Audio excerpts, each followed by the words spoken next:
Welcome. Welcome back, everyone. Next part of chapter 9 is periodic behavior. Today's lesson, we're going to understand what periodic behavior is.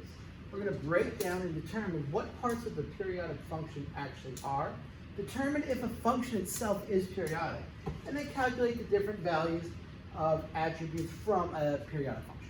Okay? Now we're going to start off with something simple.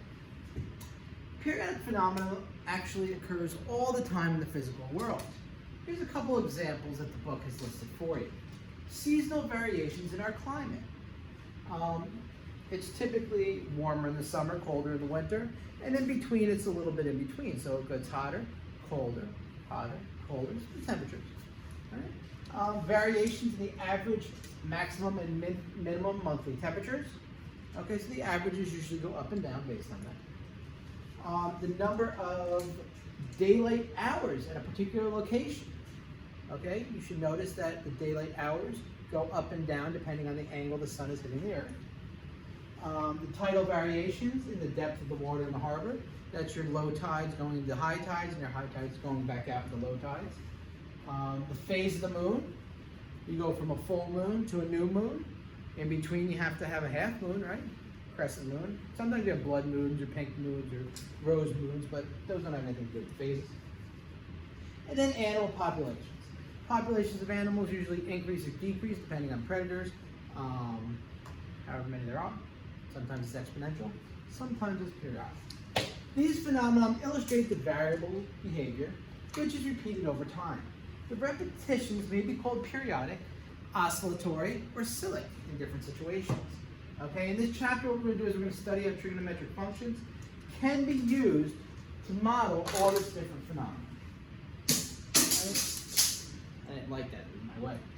So let's start off pretty simple. Observing periodic behavior. The table below shows the mean monthly maximum temperatures of Cape Town, South Africa. In January, it's about 28 degrees. Now this is in Celsius. And then in February it goes down to 27. And then as you can see, 25 and a half, 22, 18 and a half, 16, 15. And then it starts increasing again. And when you hit your, I guess there's their spring. 16, it goes back down a little bit, 15. And then it goes to 16, 18, 21 and a half, 24, 26. And then all of a sudden you're back in January. So back in January, you start back at 28. So as you can see, the temperature goes down and then it goes back up. It's the hottest there in January, okay, because the southern hemisphere and northern hemisphere actually have opposite seasons. So our summer is like their winter, our winter is like their summer. That's why it's the coldest there in July, whereas in the United States, it's one of the warmest in July. All right, so as you can see, I wrote it here. On this diagram, we plot the temperature T on the vertical axis. We assign January as T equals 1. All right. February, T equals 2, and so on. 3, 4, 5, 6, 7. Okay. And then we do that for 12 months of the year. And then what we do is repeat. So this would be 12 plus 1, which is 13, 14, 15, and so on. Now, the temperatures show a variation from an average of 28 degrees Celsius in January through a range where it goes down and back up of values across the month. The cycle will approximately repeat itself every 12 months. By the end of this chapter, we're going to be able to establish what a periodical function is and when it approximately fits the set of points. So what happens here is it goes down, it goes up, and in January, it does the same thing again. It repeats again. And then this January, it ends up at the 28 again, and then it will repeat again, over and over in a periodic function. All right? That's pretty neat, wasn't it? Now, let me give you a little historical note. We're going to go cross-curriculum. Here's a magnetic force. Right here, in 1831, Michael Faraday discovered that an electrical current was generated by taking coiled wire and rotating it 360 degrees in a magnetic field. So he took a bunch of wire here, he shaped it up, he put almost like a rod through it, and he turned the wire over and over. And by rotating it, when you have a magnetic field that's north poles and south poles, it changed and it gave you some voltage. The electric current produced showed a voltage which varied between positive and negative values in a periodic function called a sine wave. So what happened is, depending on what part of the pole was facing, the voltage changed, and they do it by degrees.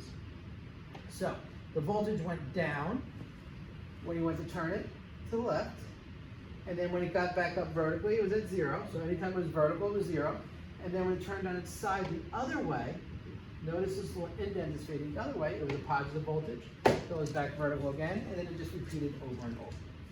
We can discuss this more in class. This is just for you people doing it. Now, we have some terminology used to describe the periodicity. I didn't say that word right. Periodic function is a function that repeats itself over and over in a horizontal direction in intervals of the same length. Okay, so it's going to be continually repeating over and over. All right, and the intervals are always going to be the same length. So it looks the same when it repeats itself, but it's in the horizontal, not the vertical direction. Okay, so everything has to be line up horizontal. The period is the length of one repetition of a cycle of a periodic function. So the period is what the function looks like before it repeats itself, how long that is. Okay, so for a sine curve, it's the up, down, up. Now just so you know, f of x is a periodic function. The period is p. So the way you'd write it is f equals x plus p. That's your period, and that equals f of x for all x, and p is the smallest positive value there to be true. So what happens is anytime you add a period to your function, it's going to be equal to the actual function itself. So say the period was 10, f of x plus 10 equals f of x. F of x plus 20 equals f of x. So every time you have a period. Right? Then you have something called a cycloid. Cycloids are an example of a periodic function that you may not recognize. The curve is traced out by a point on the circle as the circle rolls across a flat surface in a straight line. Now what happens here, what the cycloid is, it moves, but it never really goes into the negative. Now this wheel is creating a cycloid. As the wheel turns, notice the wheel never goes to the negative, but the path that this blue dot follows is a cycloidic path. Now if you want to see and you can't see, you turn to page 122 in your book. I'll show you a quick little example of what they're talking about. Watch how the curve is traced from the white point on the bank when the wheel is moved from one place to another. Watch it go. See, it hits and then it goes. It hits, goes again. Hits, goes again, and it just keeps on going. Now, they have some formulas up here. X equals r times t minus sine t. Y equals r times 1 minus cosine t. We're not really getting into that right now, what that stuff means, because we're focused more on this stuff. We'll discuss that first. Activity. We're not going to really focus on this activity. Activities are more classwork as opposed to virtual work. We're going to use a graphing package to examine the function f of x equals x minus this x. Now look at it. It's like two brackets without the top. That's not a mistake. This type of x is called the largest integers less than or equal to x. So the biggest number you can get that is just about there, but not touching it. So do you know how you can have like the largest integer, so that would be like a whole number almost, but not a whole number? Like instead of putting like 6.9 repeating, to be closest thing to 7, it would be 6, because that's being integer. In the graphing package, you can type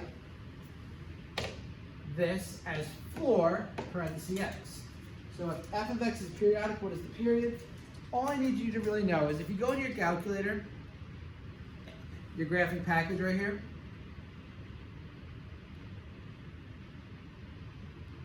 and you want to type this in, my graphing package is going to work today. All right, whatever. You would just type in, here, I got it right here, x minus floor x. And that's how you actually type in that symbol. Okay, so you can look at that, type that in. Is it periodic? Is x minus x floor x periodic? And then if it is, what is its period? Yeah, it's all broken on me. I don't know why it's not going in. Oh well, it's fine. Something you do on your own. In class we discuss. In this course, we are mainly concerned with the periodic phenomenon, which is the short wave pattern. You have a principal axis here. The wave pattern is almost the maximum and minimum parts of a wave are the same distance away from your periodic axis. Okay, they also look like mirrors of each other if you move them over and translate them to the regular one. Now, let's break down with the different pieces of a periodic arc. Nice and colorful for you. The first thing is a wave. I just showed you what a wave was.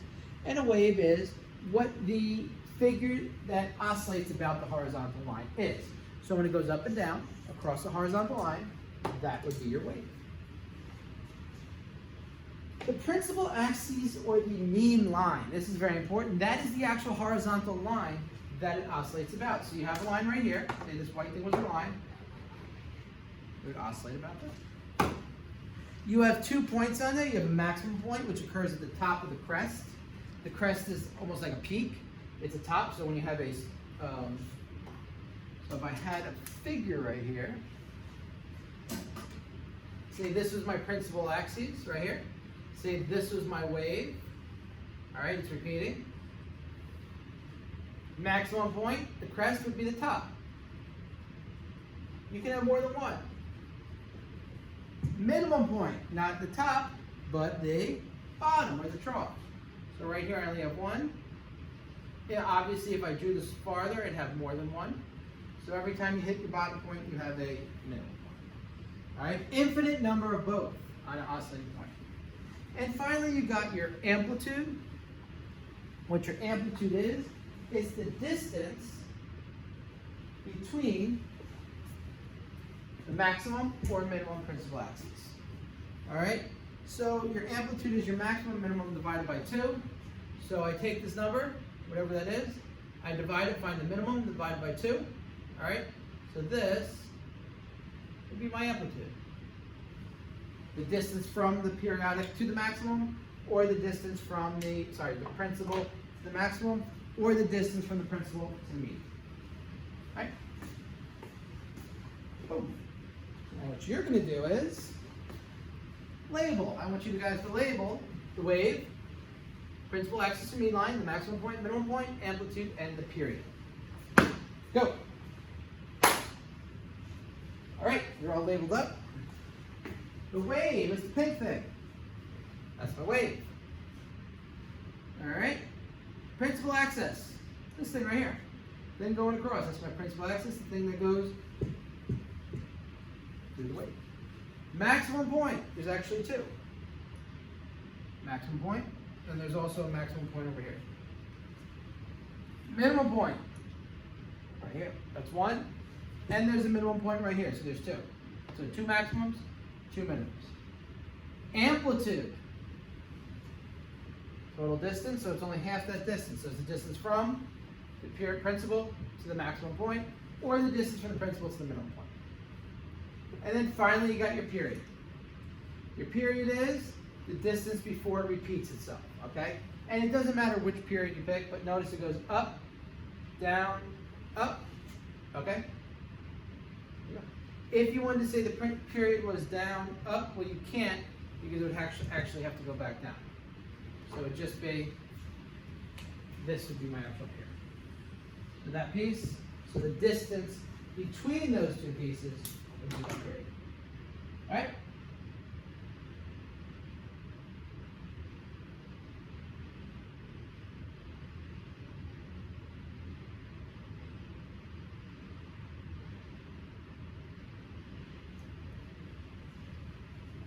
Boom.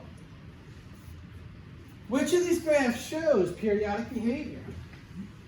Periodic behavior is when the period repeats itself. You just have to circle the ones that do. I'm going to explain what each one does. A actually does. Up, down, up. And then it does it again. Up, down, up. Up, down, up. Same thing over and over. All right? There's the second one. There's the third one. Keeps on going. So yes, it does. The graph presents itself over and over in the horizontal direction in intervals of the same length. Therefore, the graph does show periodic behavior. What about B? That's an interesting one. Does that repeat itself? Graph does. Okay, over and over, same thing. Over and over, same exact thing. Repeats itself in a horizontal thing. It does show periodic behavior. I'm not C. That's a weird figure. What do you think? Let's see. Up, right, down, right, up. It does. Up, right, down, right, up. Up, right, down, right, up. That does. It does show periodic behavior. Therefore, it is periodic behavior because it represents itself over and over, horizontal direction. What about D? You keep on repeating this figure. Closed, open, closed, open, closed, open, closed, open. So it does repeat itself. However, the graph represents itself over and over in intervals over the same length. What's wrong? Not in the horizontal direction. The reason this is no good is these shift vertically. They would all have to be, like if I took this and I just made lines like this and just put like a little space between the lines and made them all like this, then it'd be okay. But because I shift them vertically up here, that's no good. So it is not periodic. It has to be the same in the horizontal direction. You can't vertically shift it unless you come back down.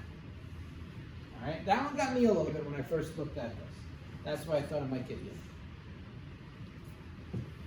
Okay, let's look at the next couple. All right, E, that's an obvious one. Obvious one. That's the sine curve. It does represent it over and over because it does do the same thing over and over. It is indeed showing periodic behavior. What about F? What do you think for F? Think F is good?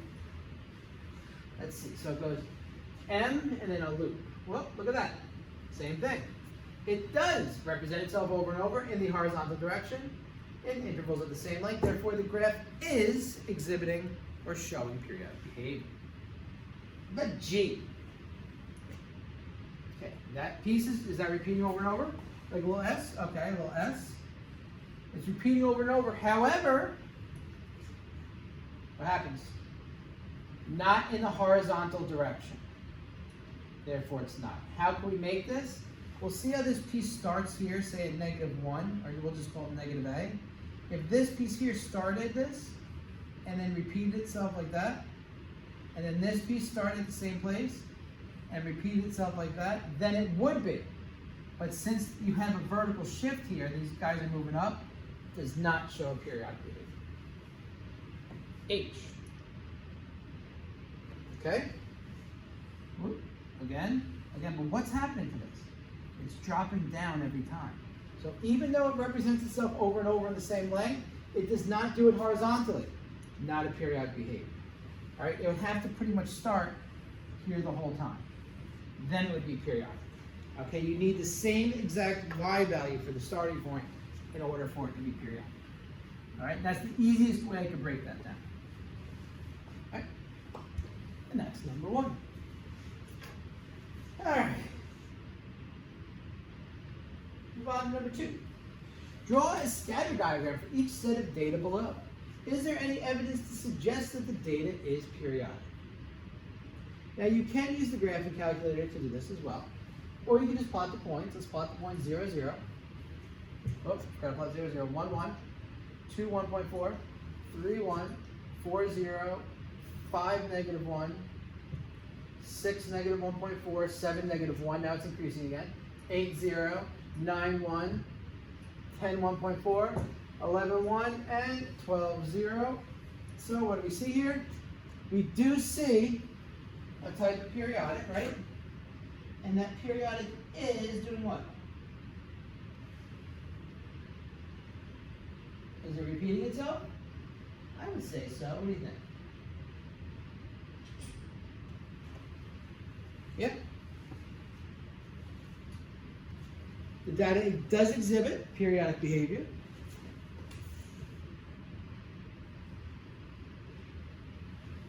Yeah. Up, down, up, and look, it's still here. All right, there should be a 0 here. It should be continued. All right, so up. Looks the same. Looks the same. Looks in the same position. Okay. The graph repeats itself in intervals of the same horizontal direction. Therefore, it looks pretty good. So the 2B. 2B, plot these points. And then I'll show you how to plot them on a calculator. 0, 0. Do it again. 0, 0. 2, 4.7. 3. We're just plotting the points.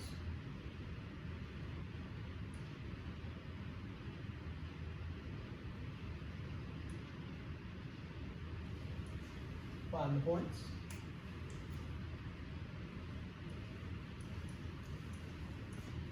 All right, as you can see the graph, down, up, then this should actually curve back down. So you do see it does have kind of a sine curve to it, type thing. Pretty ugly graph, but what do you notice? It's not horizontally good. There's not enough information to say that this data is periodic. Okay, it may be, like say you do this whole thing, and then up here, you go down here and you repeat this again. So it may possibly be, probably not, but there's not enough information. That's the way people in math get away with saying, like, no good. All right. If you want to use the calculator to do this, all right, you can actually have your calculator plot these points for you. I'll show you how to run through that real quick. So you get out your calculator to plot the points. You're going to press Stat Edit. So we've done this multiple times, but you may have forgot. You hit the Stat button right here. You're going to hit Edit, number 1. And then what you're going to do is you're going to type in all your x values for x. So 0, 1, 2, 3, 4, 5, 6, 7, 8, 9, and 10 for me. And then all your y values for L2, 0, 1, 1.4, 1, 0, negative 1, negative 1.4, negative 1, 0, 1, 1.4, 1, 0. That makes no sense because that gave me too many. Oh, I forgot. 11, 12. Uh-oh. 0, 1, 2, I forgot 3.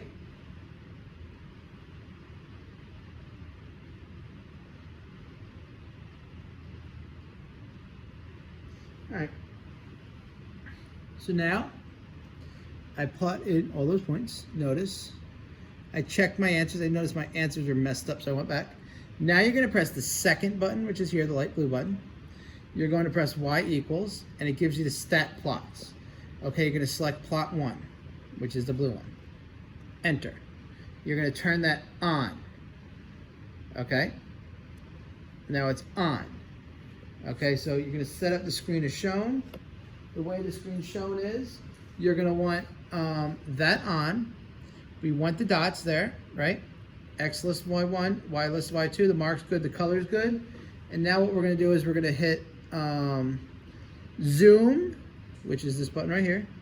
Zoom, and then we go down to number 9, zoom stat.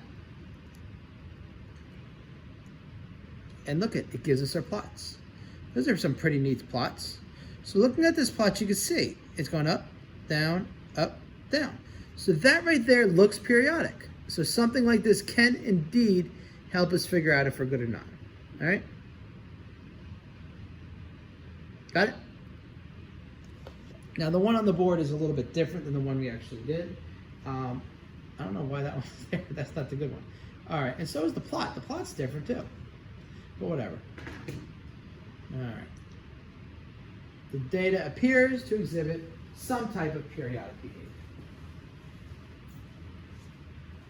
Cool. All right. Pole spun a wheel on a bicycle. The following table of values show the height above the ground of a point on the wheel at various times. Plot the graph of height against time. So what you're going to do is you're going to plot all these points here, and is it reasonable to fit the curve to this data? All right. So you plot my points 0. You plot with me 0, 0. 2 tenths 6, 4 tenths 23, 6 tenths 42. 8 tenths 57, 1 64.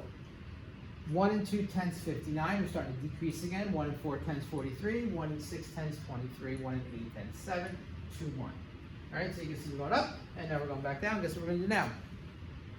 Next level, we're going back up. 2 and 2 tenths 5, 2 and 4 tenths 27, 2 and 6 tenths 40, 2 and 8 tenths 55, 3 63. Now going back down. 3 and 2 tenths 60, 3 and 4 tenths 44, 3 and 6 tenths 24, 3 and 8 tenths 8, and 4 3. Okay? You can actually guess right now that after this, you're probably going to go back up because the periodicity will continue in the same way. Is it reasonable to fit the curve to this data, or should we leave it as discrete points? So, do you think we can fit a curve? Well, let's look. Does time only go by 2/10 of a second? No. You can have an answer. You can have 0.1 seconds, right? You can have 0.11 seconds. Time is continuous. Okay? Can we fit it like that? I think we can. It can be fitted, and the reason for that is time is continuous. Meaning that time just doesn't jump every 2/10 of a second. That just so happens to be when we took our, we did our experiment and we took our results, but we can fit in the area between. And this is what scientists, this is what engineers do in order to solve this type of stuff. All right?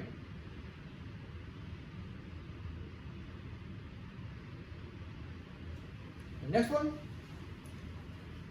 is the data periodic? If so, estimate the data. Let's finish off strong. The graph represents itself over and over. Horizontal direction, same length, so yes it is. The graph does show periodic behavior. So now estimate. What do you think the equation of the principal axis is? Where do you think the piece that goes through the middle? Well, let's look. Minimum point 0. Maximum point is what? 64. How do we know it's 64? Let's go back to our data right here. 63, 64. That was the highest height above the ground. All right? Take the average. Maximum and minimum. 64 plus 0. 64. Divided by 2. 32. So the principal axis is approximately y equals 32. All right, so I go, okay, here's y equals 20. Here's y equals 32. That's my principal axis. What do you think the maximum value is? Well, we already said it. The maximum value is 64. The period. How far does this graph go before it repeats itself? Okay, let's look. Here, we go up, down, right here, and then repeat itself. So the period is 3. Wait a second. It's 2 seconds. 3 minus 1. Oh, they go from maximum to maximum. Oh, from minimum to minimum. You could do, so what they did for their period, I did this 2 different ways. I went down, up, and then I just keep on repeating that.